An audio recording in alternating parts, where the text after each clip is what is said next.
Hello, everyone, and welcome to MAP Forum. I'm Nagar Olkar, and I have the pleasure of hosting the weekly webinars for the Medici Archive project. Today, I'm delighted to welcome Professor Livia Lupi, who is a historian of art and architecture of early modern Europe, and she's going to talk about her most recent publication. She's also the author of this book with the same title of today's talk, Painting Architecture in Early Renaissance Italy. So she's going to walk us through the chapters and the content of this book. Professor Lupi, thank you so much for accepting our invitation and being with us today. Thank you so much for having me. I'm delighted to be here. I remember very fondly going on the paleography seminar several years ago, part of the Medici Archive project. So it's wonderful to be here on the other side to talk about my book today. Welcome back. Thank you. I'm just going to share my screen so you can see my PowerPoint.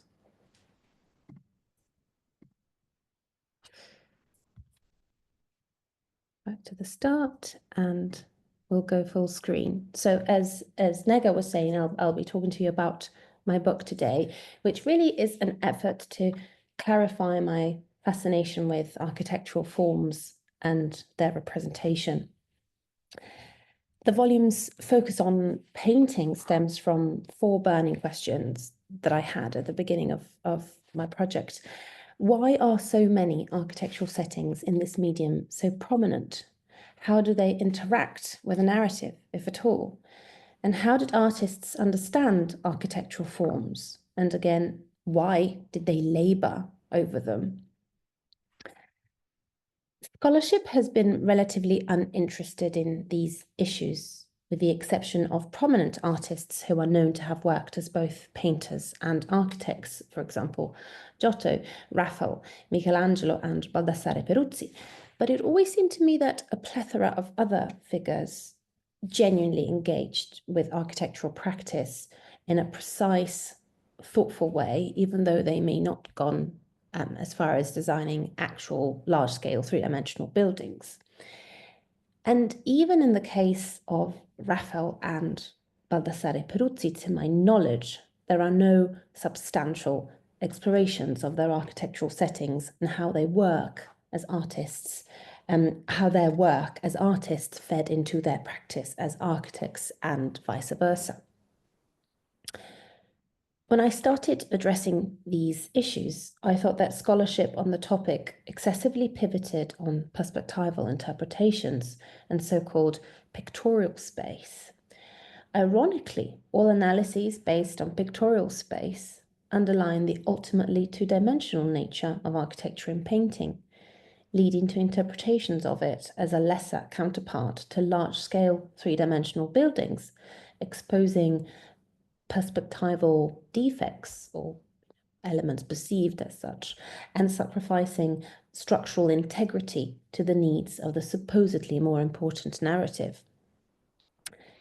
This view is deeply rooted in a theoretical framework that can be traced back to Leon Battista Alberti, who rejected perspectival representations of architecture as deceptive in his De Re Edificatoria, his treatise on architecture, while proclaiming the architect's debt to the painter in his De Pictura.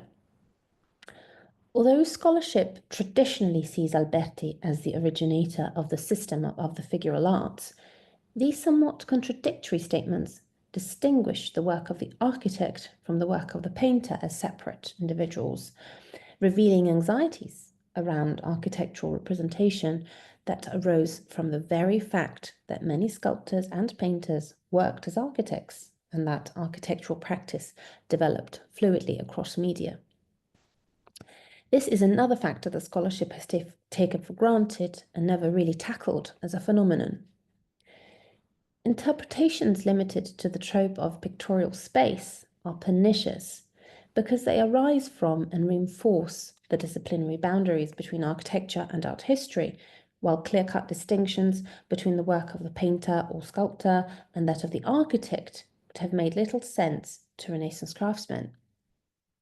Feeding off the supposedly irreconcilable contrast between two- and three-dimensionality, this historiographical divide is especially insidious because it ends up informing even our approach to painting and sculpture as separate endeavours. While the tension between these media, painting and sculpture, has well-established roots, first in the structure of guilds, which saw them as pertaining to two different groups, and then in the debate around the paragone, the art historical fixation on surface versus depth has created a broader rift between them that is especially evident in their relation to architecture. By virtue of its three-dimensionality, sculpture is considered as a more tangible, corporeal medium that systematically tackles architectural issues. For example, in the design of micro-architectural objects like reliquaries or tabernacles. Similarly, sculptors often designed or contributed in significant ways to major building projects. Arnolfo di Cambio, Michelozzo, Lorenzo Ghiberti, Bernardo Rossellino, Francesco di Giorgio, and Michelangelo are only some of the better known among them, tracing a tradition that closely ties sculpture and architecture together and that stretches at least from the 13th century. The facility and frequency with which these craftsmen seemingly shifted from one medium to the other has somewhat dulled our curiosity about how exactly they were able to transfer their set of skills. What were the practical challenges? What were the financial and social incentives, if any? These are still unanswered questions, since there is hardly any literature exploring intermedia practice as a phenomenon beyond the realm of individual artists like Orcagna or, again, Michelangelo. This gap in our knowledge appears all the more significant when we consider that some aspects of sculptural work channel representational strategies that are more commonly associated with painting. Donatello's and Ghiberti's stunning relief panels, for instance, testify to sculptors' competent handling of narrative and perspectival effects. Now, these observations are not meant to nullify the differences between architecture, sculpture, and painting. Rather, they aim to challenge our assumptions about individual media, probing the broad appeal of architectural forms and advocating for a more integrated understanding of craft. On the other hand, the relationship between painting and architecture has been the object of more sustained study. Arguably, this is because these media are perceived to be more antithetical, embodying the tension between flat surface and depth that has fascinated art historians for generations. The majority of interpretations still rely more or less consciously on perspective, thereby establishing a hierarchical rather than dialectical relationship between painted and built examples. It might also be because we have considerably fewer examples of painters consistently practicing as architects before the 16th century.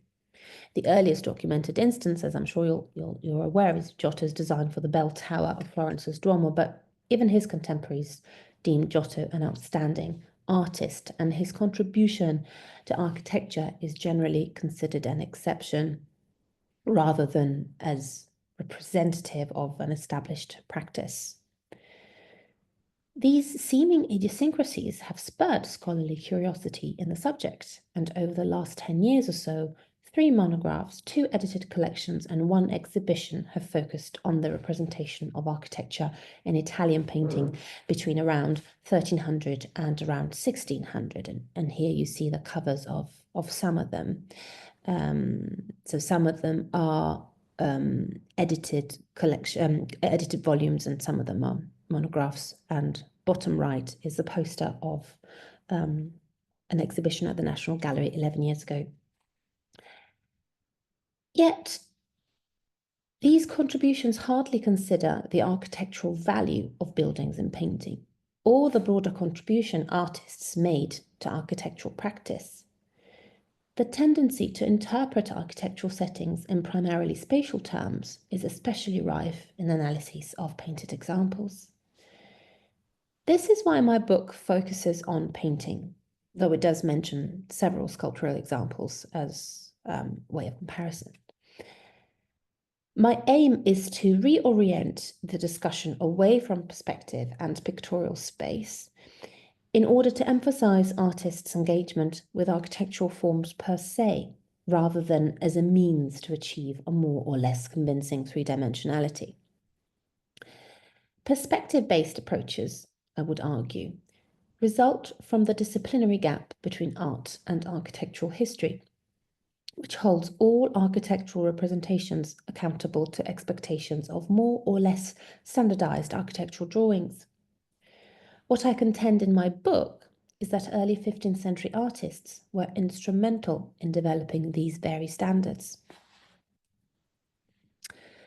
Artists provided sustained explorations of representational strategies, offering innovative structural and ornamental solutions that demonstrate that they dedicated a significant amount of thought and time to their settings. Their work offers a precious insight into architectural invention at a time when other routes of investigation, such as drawings, are scanty. More specifically, I argue that the efforts of artists paved the way for the development of architectural practice. First and foremost, by establishing architectural forms as a kind of cultural capital. This relies on a shared understanding of architectural invention as a symbol of prestige. Secondly, artists' contribution relates to practical solutions, representational approaches, and the reinvention of antiquity. This last point was less obvious to me at the beginning of my research, or perhaps I should say was so obvious that I didn't really think about it. In fact, the book was supposed to have a fourth chapter on a group of earlier frescoes. But as I developed work on 15th century case studies, it became evident that they were all consciously grappling with all'antica architectural forms in a more substantial way than earlier examples.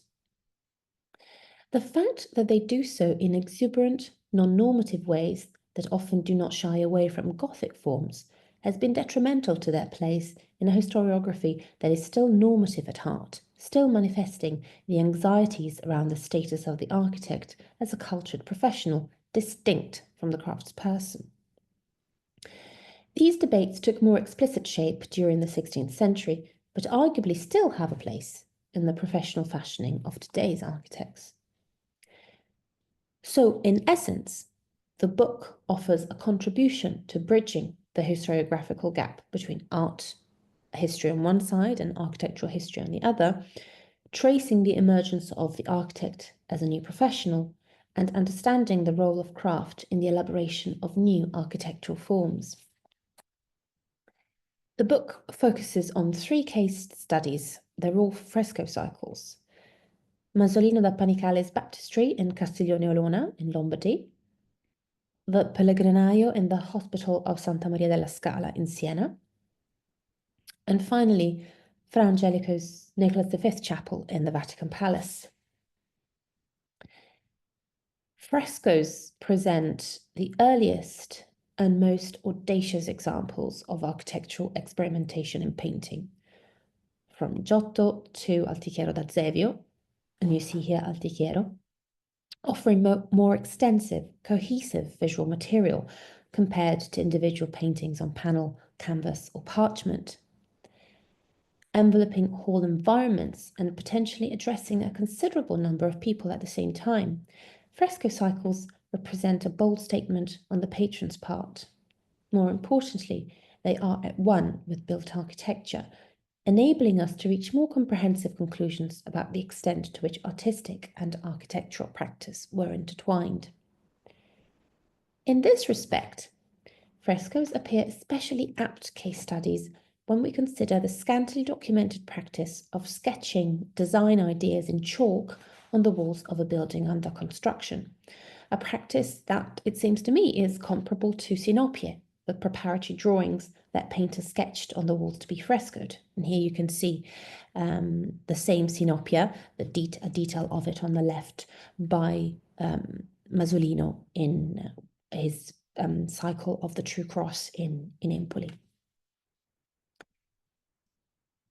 Although they are representative of the more markedly architectural approach to painting that began in the 14th century and characterizes the 15th century, and arguably, I think, fresco painting in particular, all three cycles stand out for the prominence and innovative design of their architectural settings. These are arguably the most striking of the early 15th century, but have not been the object of sustained analysis. At times, the architecture overwhelms the figures, almost distracting the viewer and leading the eye away from the narrative. The buildings in these frescoes do not merely frame the figures, but structure the narrative and draw attention to themselves, mesmerizing the viewer with their complex decorative detail and their intriguing interaction with light and shade effects. These architectural settings demonstrate that artists dedicated a significant amount of thought, work, and time to them, and suggest that they are not only an integral part of the decoration, but sometimes contend with the figures for primacy.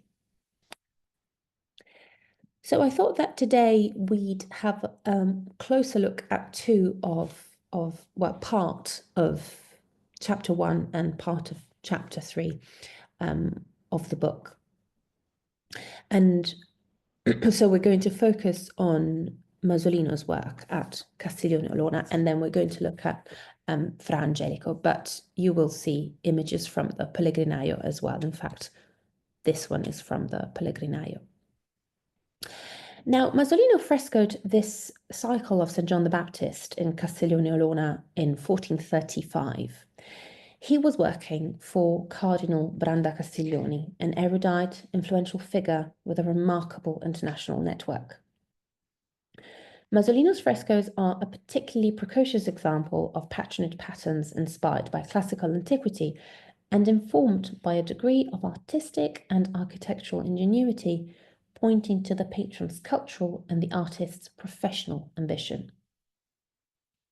In particular, an analysis of his architectural settings reveals the painstaking attention with which Masolino engaged with existing architectural practice and the extent to which he proposed new bold solutions, underscoring how his architectural awareness informed this commission.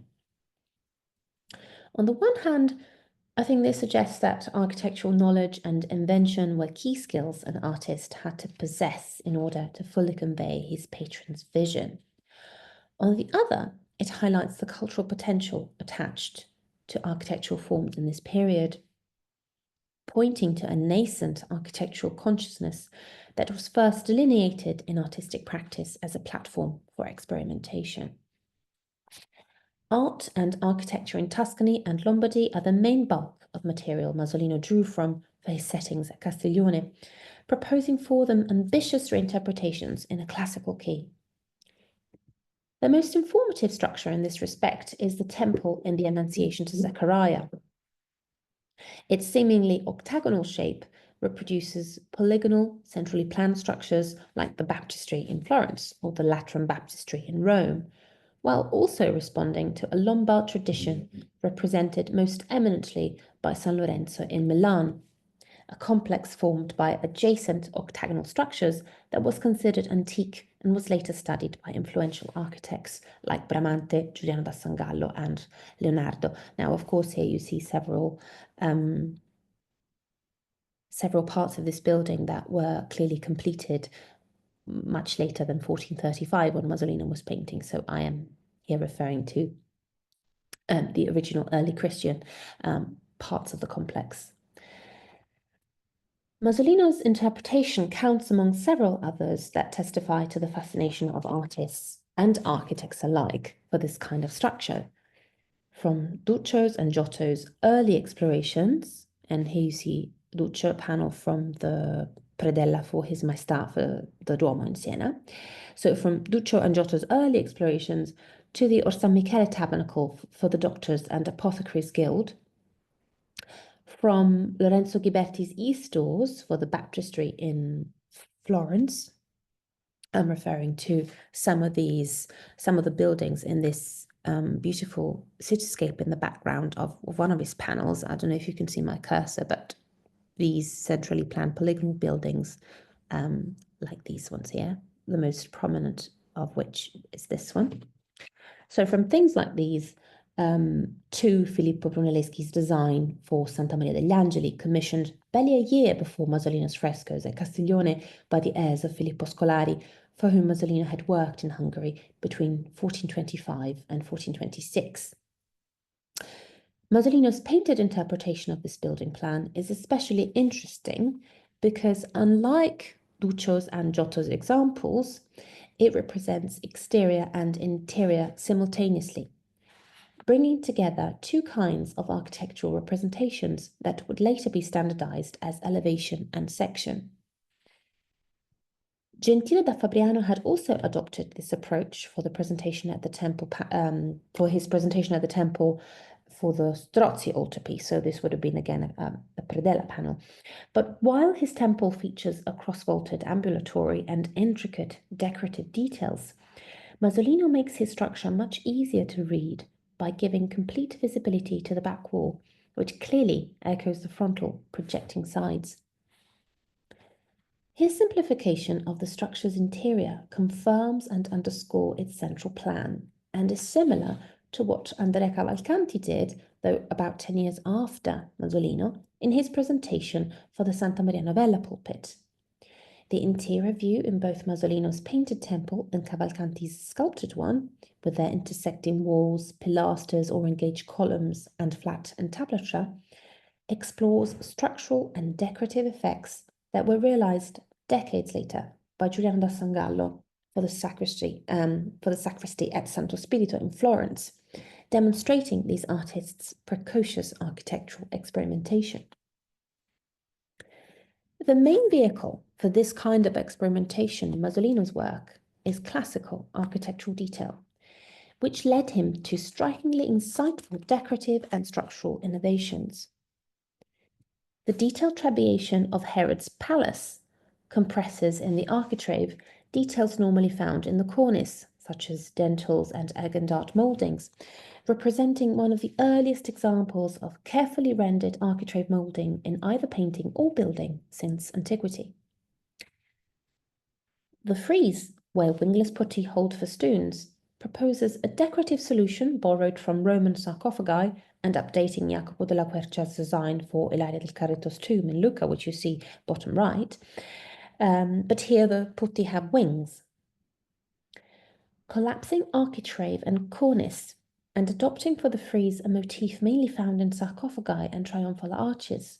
This inventive reinterpretation demonstrates Masolino's flexible approach to classical architectural heritage. Opposite this structure, so here you have an overview of these two scenes. So opposite this structure that you see on the left, so the palace of Herod, where the banquet is taking place, is the red portico hosting the scene where Herodias receives St. John's severed head. These two buildings establish an architectural conversation that sets the banquet's capitals, elaborating on what the canon recognizes as Corinthian against pseudo-Ionic ones, and compares a detailed entablature to round arches, a highly decorative frieze to a row of blind arches, and a loggia with piers to one with round columns. The dialogue between the two porticos also develops in terms of colour and material, with Herod's portico imitating white stone or marble, and Herodias including a brick loggia. So perhaps you can't really see this in this photograph, but you can just about see some white lines that define the shape of the bricks in the loggia right at the top. Here, Masolino underscores different designs for porticos and loggias, highlighting his architectural knowledge and ingenuity. The orientation of the pseudo-Ionic capitals of Herodias' portico is a particularly perceptive proposal. At first glance, it appears that these are represented frontally towards the viewer, even though the volutes would be more likely to face the courtyard or square, and only their side, rather than the spiral, would be visible from a lateral view such as the one articulated by Masolino's composition. This arrangement is not evidence of Masolino's lack of architectural engagement to the advantage of the narrative. For a closer look at the gentle shading of the capitals reveals that the volutes are arranged at an angle, thereby maintaining the high legibility of the Ionic order from all sides. This type of angular Ionic capital, usually adopted as a corner solution and extremely rare in ancient and early Christian buildings, and here you see an example, an ancient example in Rome. It was also adopted by Andrea Palladio in the 16th century, for example, in the Villa Malcontenta, and especially popularized by Vincenzo Scamozzi in his architectural treatise L'idea dell'architettura universale in the 17th century. Although Masolino's volutes may not be placed as obliquely as Scamozzi recommended, the 17th century canonization of this decorative solution highlights the precociousness of Masolino's architectural awareness and his close observation of antique architectural details. Finally, one of the most interesting details of this baptistry, the niche with string course and window painted on the left side of the arch leading to the apse. This simplifies Donatello's Mercanzia tabernacle and at the same time adds ornamental details to Brunelleschi's niches for the Exedre or Tribune Morte at the Duomo in Florence. And yet, the combination of niche and unornamented aperture or recess resting on a string course anticipates by about 80 years the same arrangement in Bramante's celebrated Tempietto. So here I'm talking about either this window here or these recesses on the string course. The numerous antique architectural elements Masolino explored, reinvented, and recombined in these frescoes testify to his architectural imagination, pointing to architectural forms as a key vehicle for the expression of both his professional standing and his patron's antiquarian taste. The second case study I want to highlight today is Fra Angelico's Nicholas V Chapel in the Vatican Palace, where he painted the lives of St. Stephen and St. Lawrence. I think this is a particularly good case study for my topic because the literature on this fresco cycle is emblematic of scholarship on architecture and painting. Scholarly attention has focused on the basilica-like setting in 3 of the 12 narrative episodes, proposing compelling interpretations connected to Nicholas V's plans for the renovation of Old St. Peter's and to Leon Battista Alberti's role within this project. But the chapel's architectural settings as a whole are still an unexplored subject. Our understanding of how they interact with the narrative and what this means for the decorative programme is therefore rather limited. This is representative of an established interpretive approach to architecture and painting, whereby fictive structures are a lesser version of their built cognate, and in which their interaction with narrative has little to no bearing.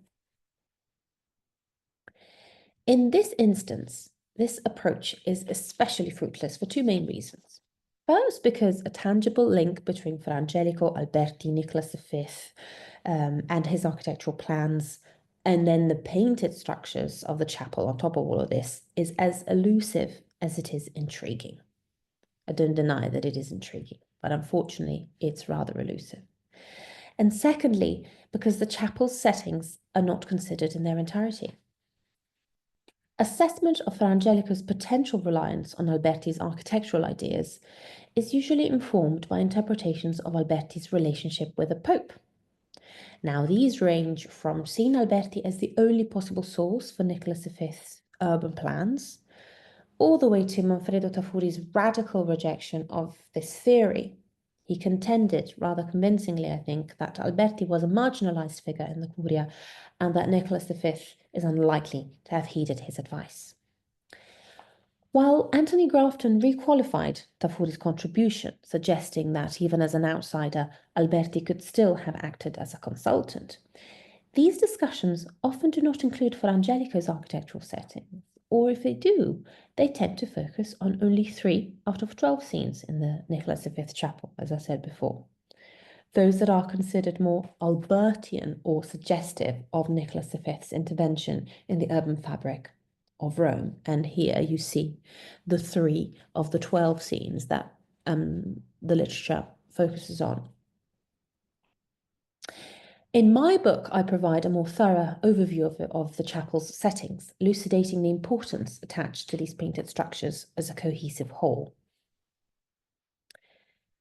Debate on Alberti's role also obfuscates the artist's own contribution to the project, depriving Fra Angelico of his own architectural acumen. Directing focus away from the Nicholas V Alberti binomial, this chapter highlights Fra Angelico's architectural culture beyond Albertine ideas, showing how the work of other artists as well as architects informed his approach to architecture. More specifically, it emphasizes his inventive solutions as a thoughtful product of his own craft, informed certainly by a broader patronage context, but still his own input rather than as copies of existing examples or as mindless executions of somebody else's ideas. Fra Angelico's treatment of fictive frames is a good example. These that you see here are the folded fictive white piers of the lower register fictive frame. They cover projecting and receding sections of the chapel's walls, testifying to Fra Angelico's ingenuity in adapting the decoration to a small and relatively challenging space. And they also are a reinterpretation of Brunelleschi's corner solutions at San Lorenzo in Florence, where pietrazzarina pilasters fold over and within corners in the shape of a V, and columns almost disappear except for a little projecting section. In particular, the composite fluted piers supporting the arches at the intersection of nave and transept at San Lorenzo, which you see here on the left, extend over the walls to show a portion of a capital and plain shaft.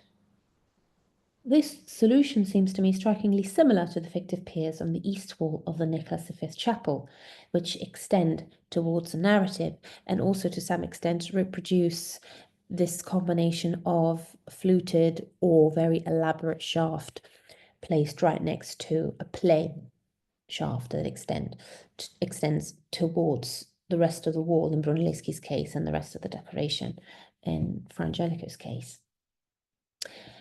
Brunelleschi's contributions surface again in the Ciboria of the Doctors of the Church, which encapsulate design ideas relating to centrally planned buildings in Florence during the 1430s and 1440s. Brunelleschi's design for the rotunda at Santa Maria degli Angeli, of which I showed a drawing in a manuscript earlier on, but also for the drum and lantern of Florence Cathedral are especially informative. Although the chapel's fictive ciboria appear to have a hexagonal plan, rather than the octagonal plans of the rotunda of Santa Maria degli Angeli and the drum for the Duomo, for the dome of the Duomo, they are remarkably three-dimensional and architectonic. The lower and middle stories of the ciboria's canopy, with trefoiled pointed arches supporting a balustrade a compassi in front of shell niches, emulate the tribune morte of the Duomo, while the buttresses with arched openings are similar to those supporting the drums of the side domes or the lantern.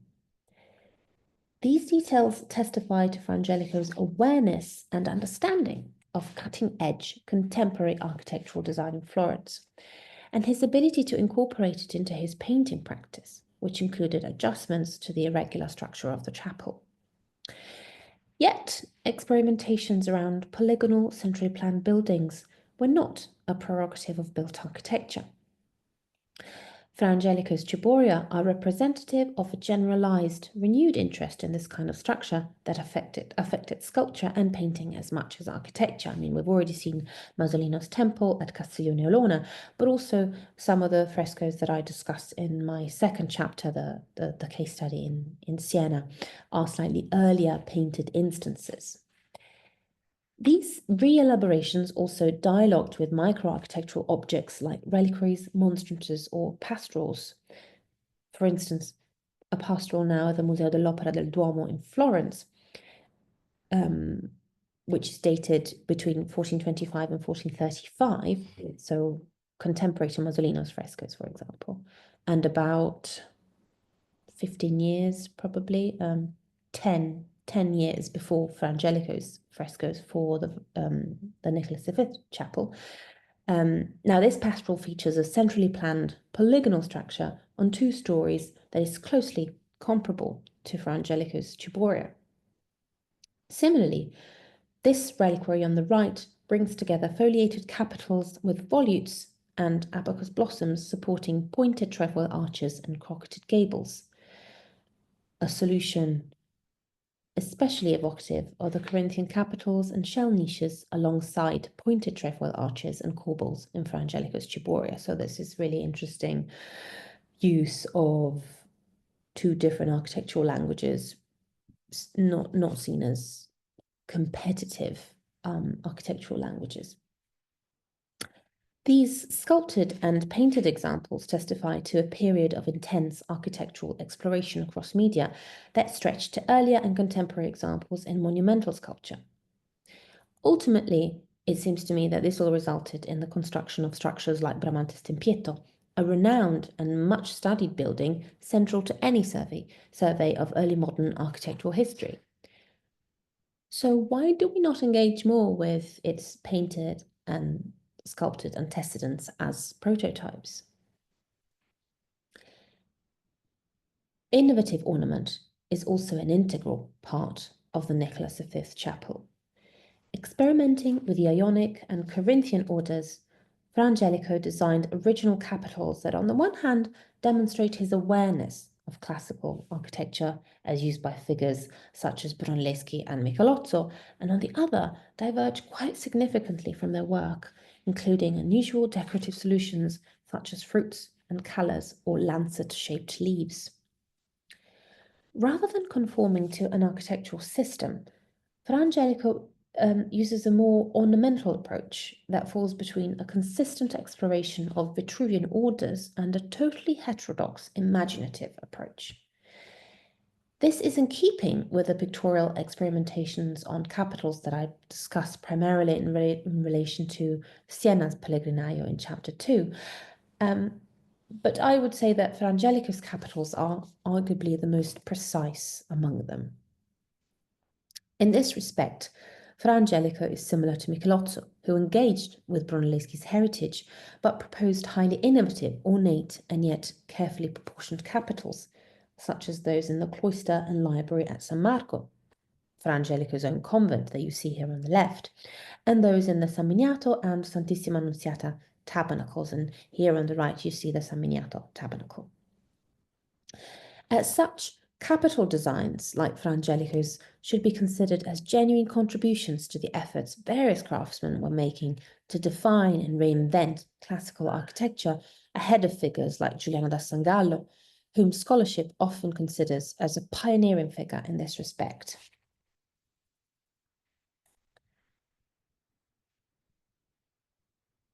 So my book demonstrates that buildings in painting have an intrinsic architectural value per se, which far exceeds the interpretive confines of pictorial space or structural feasibility, and which was recognized by artists as well as patrons.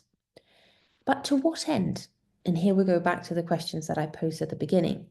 Why did artists labor over specific, highly innovative structural solutions?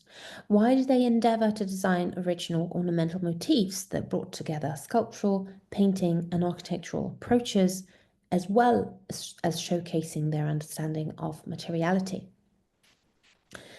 The book's case studies suggest that the answers to these questions are both internal, that is, related to the parallel development of artistic and architectural practice, and to the social and professional position of the craftsman, and external, in that they respond to specific cultural and historical cues, such as rhetorical practice, political discourse, or the legitimization of authority. Firstly, the internal answers point towards artists' increased awareness of the aesthetic potential of architectural forms and of the scope for inventiveness that they offer. This concerns the status of the artist and gives us an insight into the relationship between the arts that predates theorizations of the Paragone. Secondly, external circumstances highlight the extent to which patrons, as much as artists, recognize the communicative abilities and persuasive capacity of architectural elements, and I would argue ornament in particular. This suggests the emergence of a growing architectural consciousness whose roots lie in artistic practice and whose reverberations are visible in the work of contemporary influential craftsmen like Michelozzo, as well as others active from the late 15th century onwards, such as Giuliano da Sangallo. The original designs of artists are not only a way to demonstrate the level of their craftsmanship, as they also show personal ingenuity and cultural standing. A systematic exploration of the classical heritage demonstrates artists' awareness of and ability to elaborate upon a burgeoning trend that defined an age and later became the yardstick against which artistic and arguably architectural endeavors in particular are judged. In fact, these artists are representative of a fluid, inclusive, at times exuberant approach to architectural forms that characterizes late 14th and 15th century artistic production. Their work suggests that figures like Brunelleschi, defined by a rather rigid, ornamentally spare and consistent architectural language, were actually outliers in their time. Their work, later mythologized by historiography in light of the establishment of a more normative understanding of the classical heritage from the early 16th century onwards. Confronting more directly the intersection of art and architectural practice also offers further avenues of research on architectural drawings, particularly those that have eluded categorization. For example, the drawings in the North Italian album in the Soane Museum, which is one of which you see on the left, or in the Rothschild collection at the Louvre, you see one of them on the right. They offer exuberant explorations of architectural design, focusing a great deal on all'antica as well as Gothic forms that resist contextualization within the boundaries currently offered, on one side by art history and on the other by architectural history. These designs have so far been studied individually, often eluding the attention of architectural historians because they do not abide by a posteriori standards of project drawings. Nor can they be too hastily classed as architectural settings for a narrative, and a straightforward definition as studies for theatre stages is at best an educated guess. Yet, considered together, they further corroborate craftsmen's fascination and genuine engagement with architectural forms beyond pictorial space and narrative restrictions.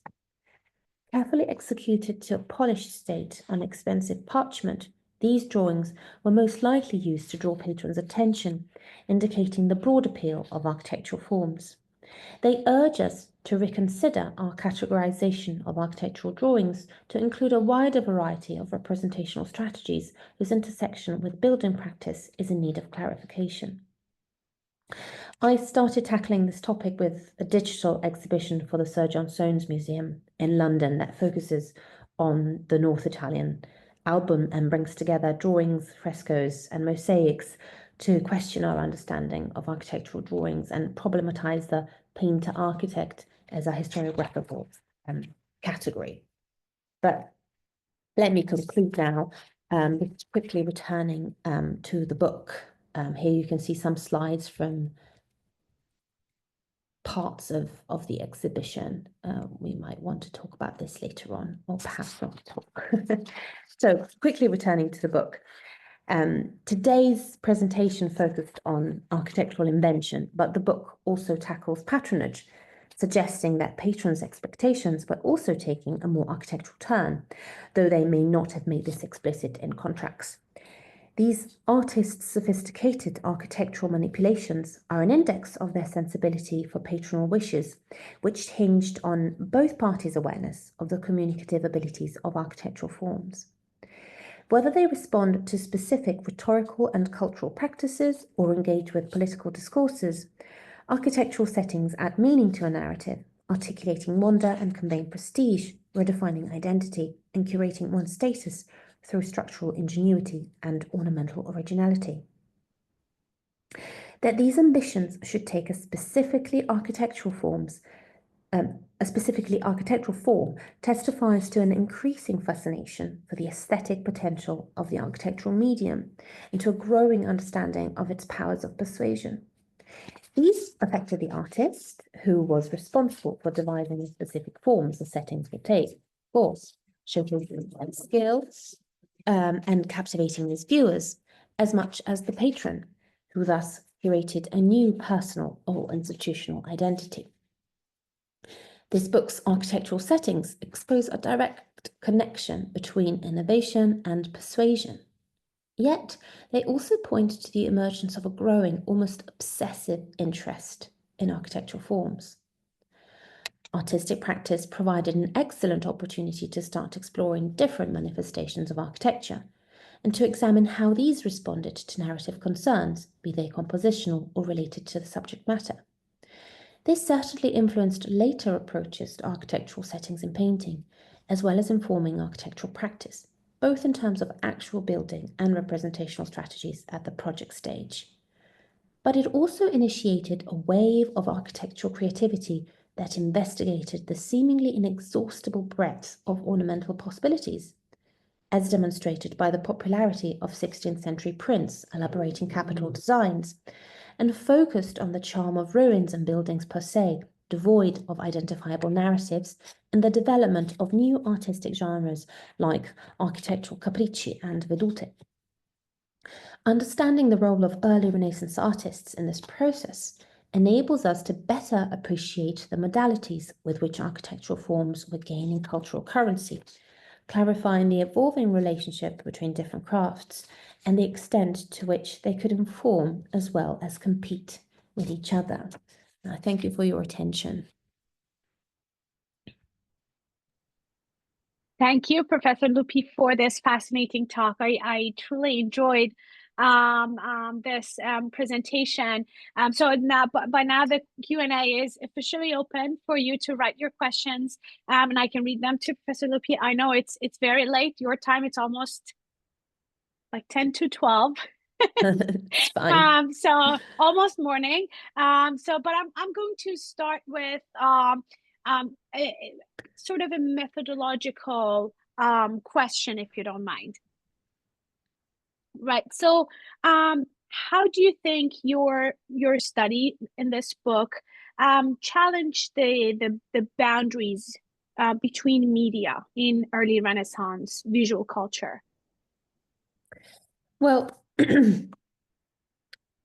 I think what I'm trying to do is challenge historiography to a large extent, because it seems to me that we're very much divided into art historians and architectural historians.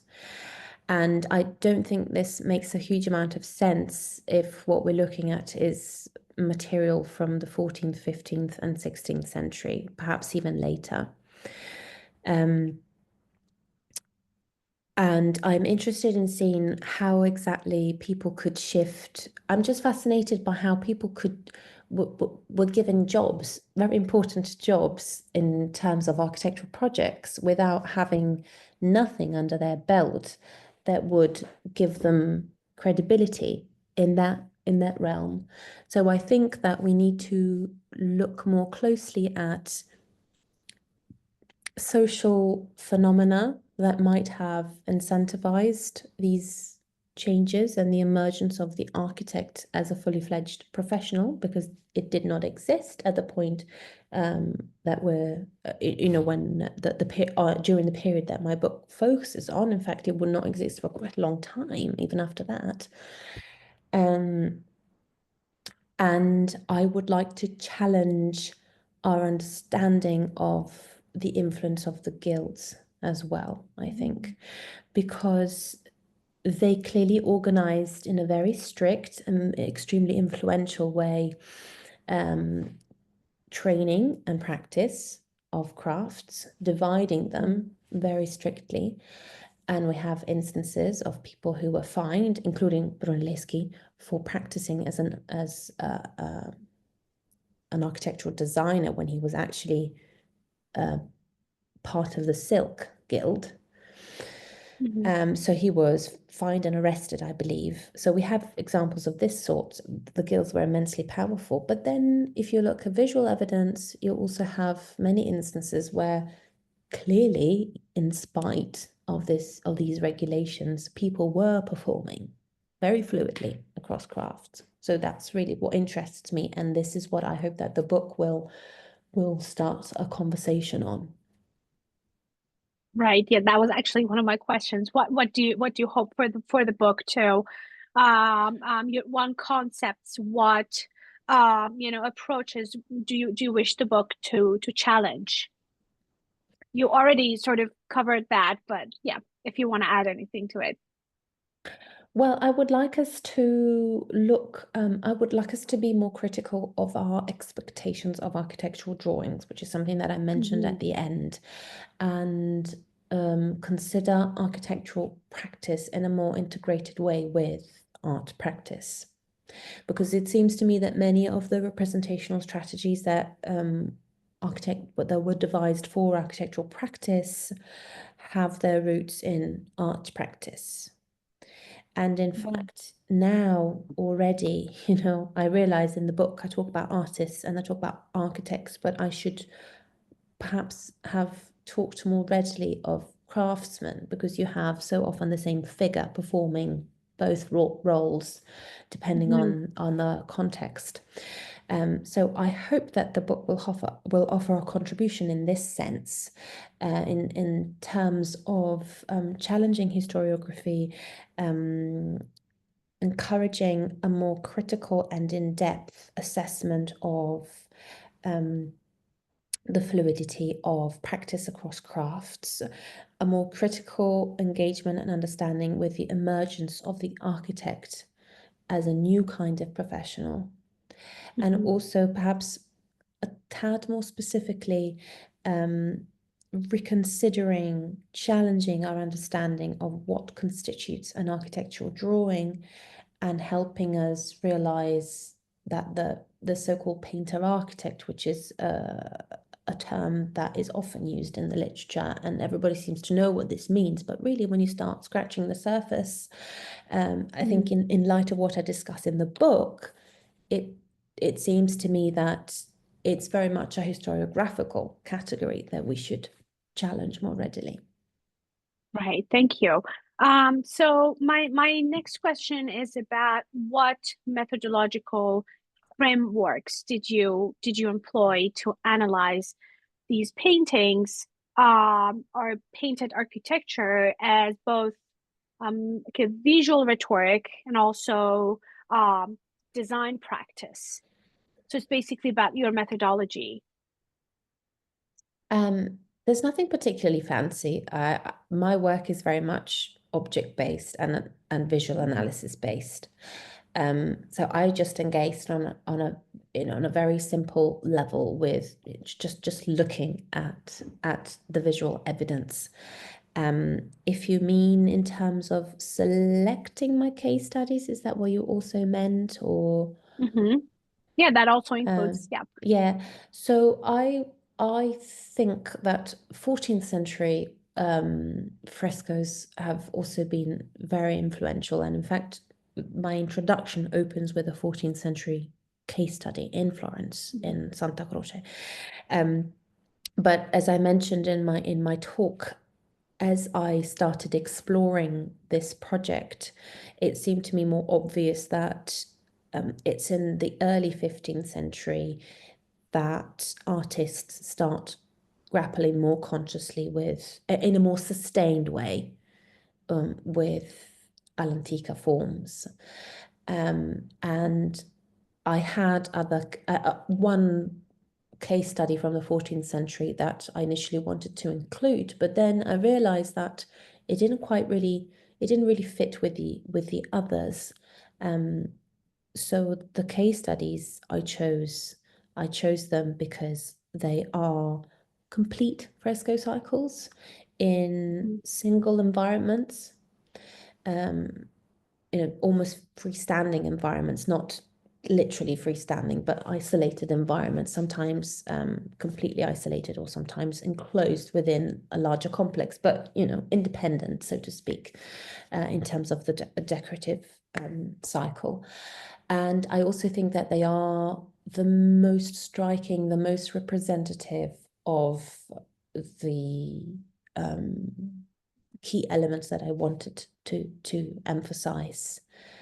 So I very much look at patrons and the broader framework to highlight, and I didn't really have time to go into that today, but I do highlight the broader context to showcase how exactly I think that these architectural forms had a rhetorical valence as well. Thank you. So we do have a comment and a compliment in the Q&A box. It is not exactly a question, but a compliment. Thank you for your presentation. It's a broad perspective over the subject that often is referred to as a purely representational matter, but rarely as a way of architectural experimentation. I also study it, albeit in a later period, but the basic issue is the same: the proximity of practices and the ability to test solutions through the pictorial representation of architecture. You can also see, yes, this comment and compliment in the Q&A. So I bet my very last question for you is that, so you addressed the early Patagone earlier in your talk. So in what ways do you think that your book you know, explores this Patagone between painting and architecture, and how does this exploration challenge this traditional hierarchy of visual arts in the Quattrocento? Well, I think that my case studies highlight Paragone between painting and architecture in the sense that from a purely visual point of view. So that's why I talk about a Paragone before the theorization of the Paragone, which of course focuses on painting and sculpture. So architecture is not really included in this theorization. But I think that what I discuss in the book shows that there existed a certain level of competition / collaboration between painting in particular, that's what I focus on, and architecture. And I think that artists explored that primarily through, well, both in terms of structure and ornament, but also in terms of materials. So they'll have facades that try to reproduce, seemingly reproduce gorgeous speckled marble facades for a private residence. And there are early instances of this in fresco cycles or paintings when you see things like that, things of that ilk, only much later and only for religious buildings. So I'm thinking, for example, of Santa Maria dei Miracoli in Venice. It's a beautiful speckled marble facade, but it's a lot later than some of the examples I can think of in painting, and also it's a religious building. So there's this play with building typologies, play with decorum almost, ideas of decorum, and also a very bold, exuberant exploration of ornamental detail, and sometimes very ambitious structures. So I think that I had somewhere at the beginning of my presentation, Vecchieta's, yes, so this building on this fresco on the right. So it's a very ambitious composition from both the point of view of structure and ornament. But I also wanted to emphasize that although in the book I talk about structure and ornament as if they were two separate things, it's purely for the sake of clarity and because these are terms that are ingrained in the terminology that we use.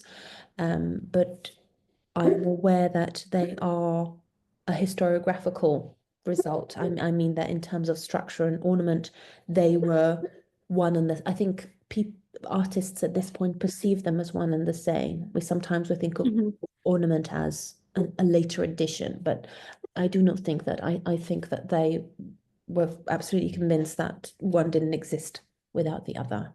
That's just a little thing that I wanted to add. Yeah, thank you. Thank you for this a beautiful presentation, and also your clear answers to the questions.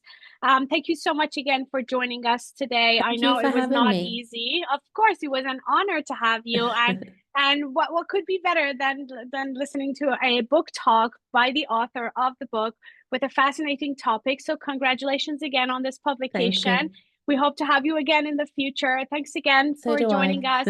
And thanks to everyone for joining us today. We hope to see you again Thank you next to our week. Same listeners. time, Yes. same thing. Of course, yes. Same time, same link. Next week, we have 3 more talks to the end of this season. Thank you again. Have a good night wherever you are, and Yes, see you soon. thanks. Bye-bye. Bye-bye. Take care. Take care.